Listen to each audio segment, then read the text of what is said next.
late game execution. No, ain't no party like a Diddy party, so. Yeah, that's what's up. Yeah. Yes, sir. Ladies and gentlemen of the court,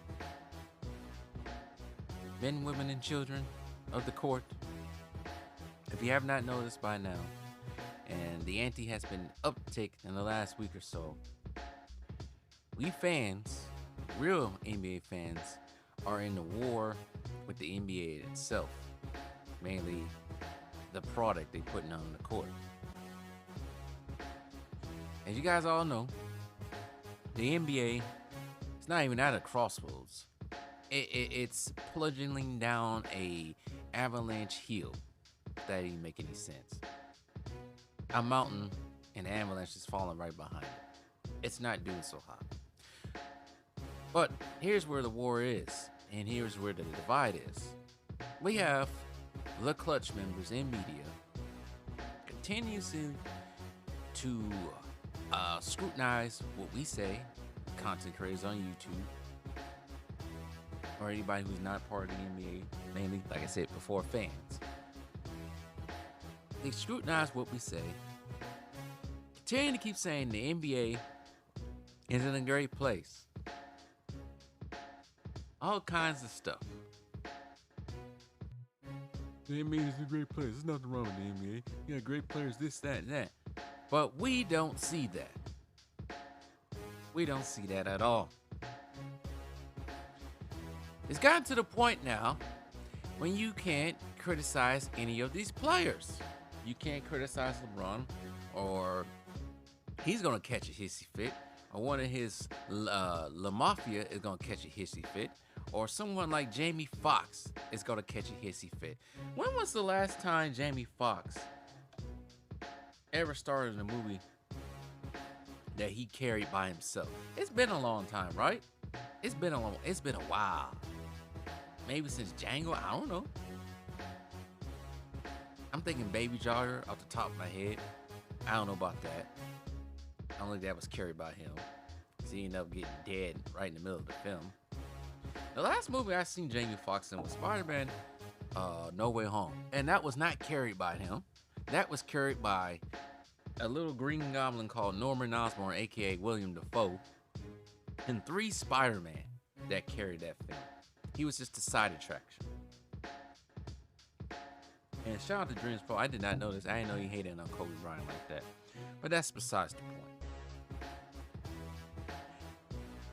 Today, you can't criticize these guys. You can't criticize LeBron. But I do recall, for his 20 years, especially later in his career, midway through his career on up, that Kobe Bryant was criticized, smeared through the media as much as they wanted to. Starting from 2003, and it kind of died back down once he started winning those 2 rings. And they subtly did it. And soon as he passed away, guess what they did? And I do remember this because it was just 5 years ago. They had Gayle King sitting on here talking to Lisa Leslie, trying to bring up those freaking old allegations from 2003. People were getting all in their feelings because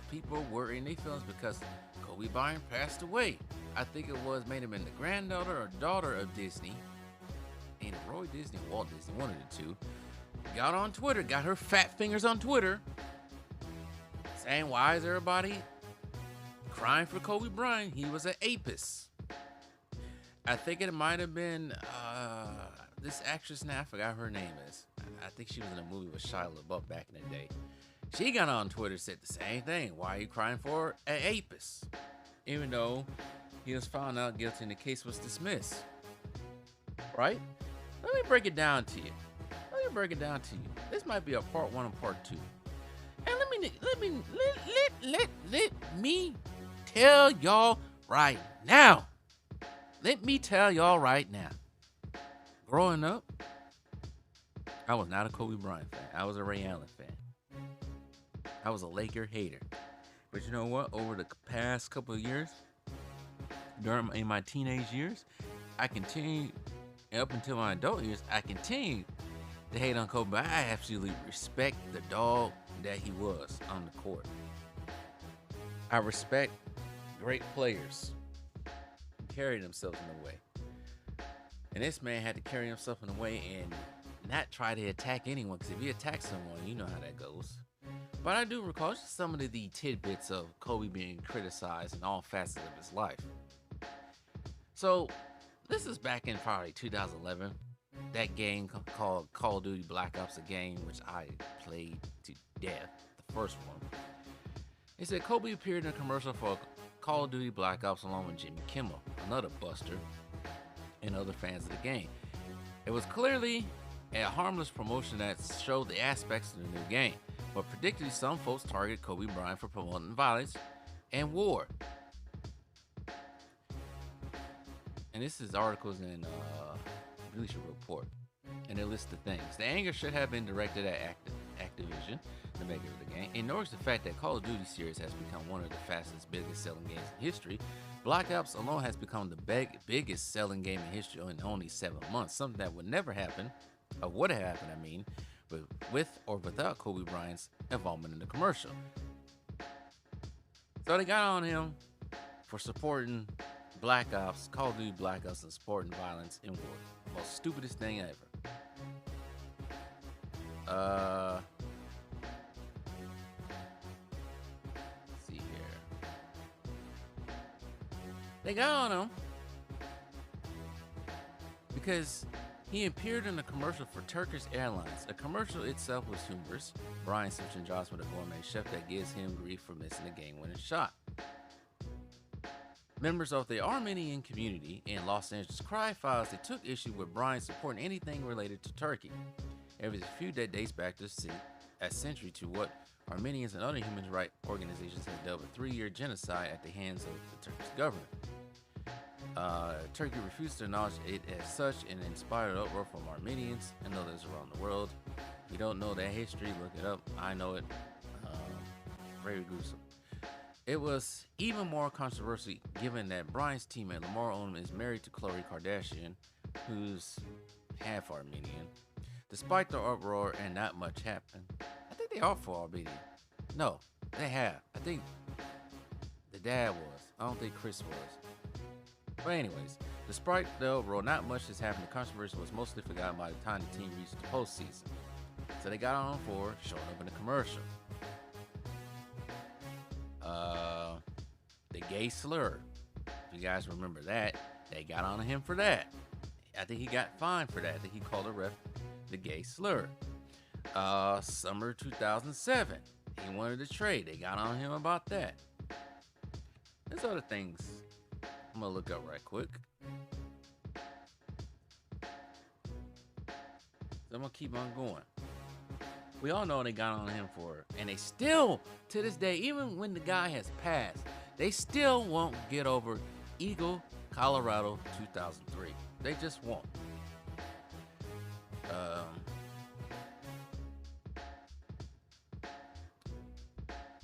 See here. It even started before he even got the league.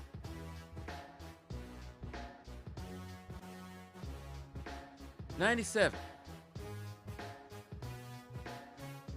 They say, in this article I'm reading, Kobe Bryant didn't start out as a dominant force, but he soon did become one. Los Angeles Daily News credited him to the infamous air ball. 1997 losing effort at the Western Conference semifinals. Bryant, an 18-year-old rookie, airballed no less than 4 free throws. Entirely missed the rim and the backboard. The embarrassment made him focus and train extra harder the game to a great effect. Today, many consider that this single game to be the final moment in his career. And I remember that game, airballing. Despite the hiccups, Kobe was already looking promising. You know the deal. They got on him. Some people blame him for the departure with Shaq and him back in 2004. They blamed him for that.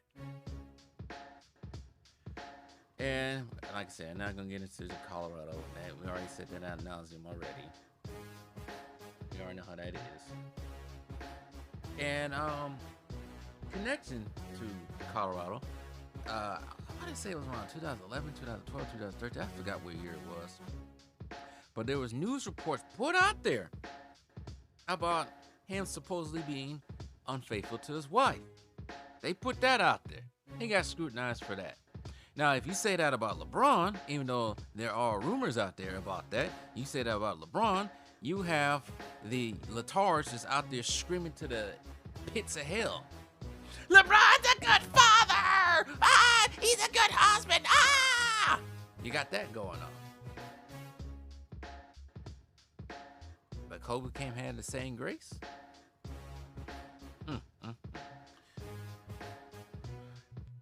Midway in his career, before Paul Gasol came along, we heard ball hog, greedy, shot chucker. They got on him about that. That was basically the creation of the Black Mamba. He internalized all that criticism, especially after Colorado. Internalized all that criticism and went out there and determined to be the face of the league and win 2 more rings. Now, the whole I wanted to be traded in the summer of 2007, I think that was a bargaining chip to say, here, get some more people here. I can't do this all by myself. I need another big man. I need people who can actually get me somewhere. Just playing with D-League players ain't going to work. So, there goes Paul Gasol midway through the season. And Lamar Odom steps up, and then you got Ron Artest. And then you got Andrew Bynum playing at a high level. And after that, pretty much nothing from Andrew Bynum. He's out of the league. He just has that whole team. Realize he won those 2 rings. He won those 2 rings for Paul Gasol and Ron Artest. Ron Artest probably won't be in Hall of Fame. Neither will Lamar Odom. Paul Gasol most likely will, but I think some of that might be helped because of his international career as well. Technically, he only did it with 1 All-Star, and that was Paul Gasol. Won 2 rings. He beat Orlando, which ended up beating that king that year, and then he beat that somewhat stacked team. I wouldn't say, the reason why I say somewhat because he was getting older, but he beat that stacked team in the Boston Celtics. Yeah, it took him in Game 7, but he beat them. That's something LeBron couldn't do. He had to gain the Wayne Wade and Chris Paul to do that. And by that time he did that, Ray Allen, Kevin Garnett, and Paul Pierce were on the decline. Big time. Rondo wasn't on the decline, but Rondo during that time as well tore his ACL. So even though Rondo is in his prime, he tore his ACL. He wasn't any help. So of course he was going to beat that team. That was old.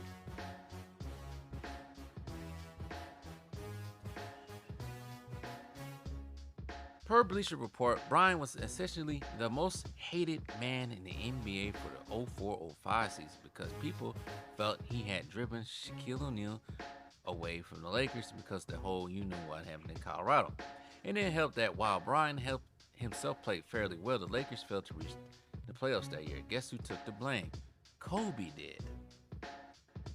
Now, let that be LeBron in that position, it would be everybody else's fault except for LeBron. But you know what? Kobe took it on the chin and kept moving. It's crazy, man, how people forget about stuff.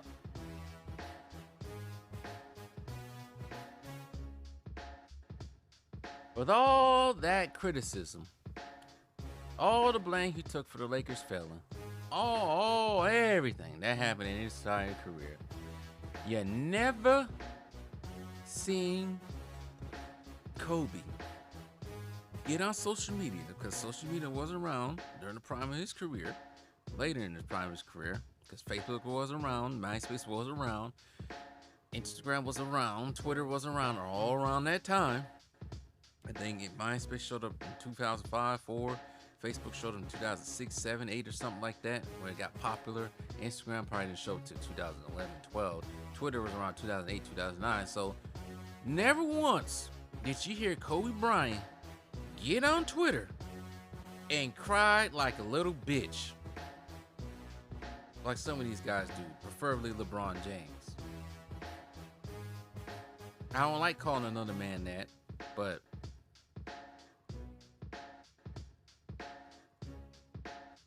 if the shoe fits, they say.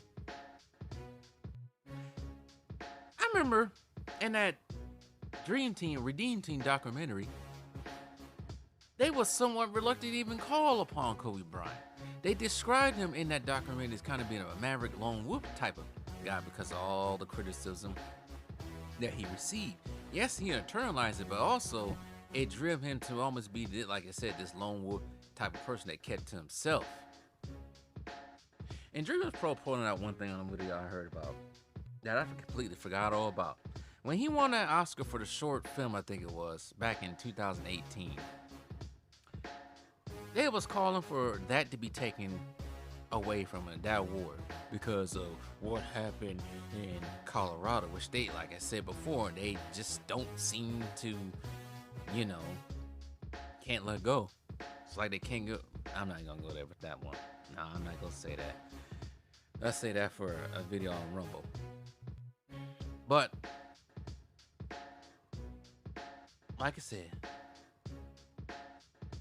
I never saw Kobe run his Twitter fingers on Twitter, Instagram, or anything else like that and complain. You never saw Kobe get his whole media goons and attacked content creators and fans.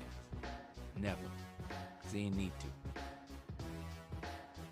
That's what I call being a man.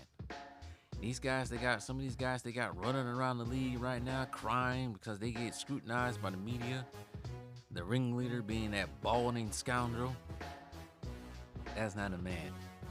His fans that come on my channel and try to say whatever moo hobble hooba how they be saying. I don't be understanding because they be crying when they be typing it. Those are what happens when you don't have a male dominant figure in your life or someone to lead the way, someone to get you out on emotions. I, for the one, can never understand in these days why are men so quick to defend another man they never met. I don't get it. And I'm not gonna get emotional because somebody called Kobe. It is kind of a D-bag thing to do to call him that. But I ain't gonna sit here and cry about it. I was gonna keep making more videos about your bitch asses. I'm out. Sorry for my language, but sometimes I gotta let the words out. I just gotta let the freaking inflammatory words out. I have to. I can't contain myself sometimes. I can't do it. Anyways, tell me what you guys think.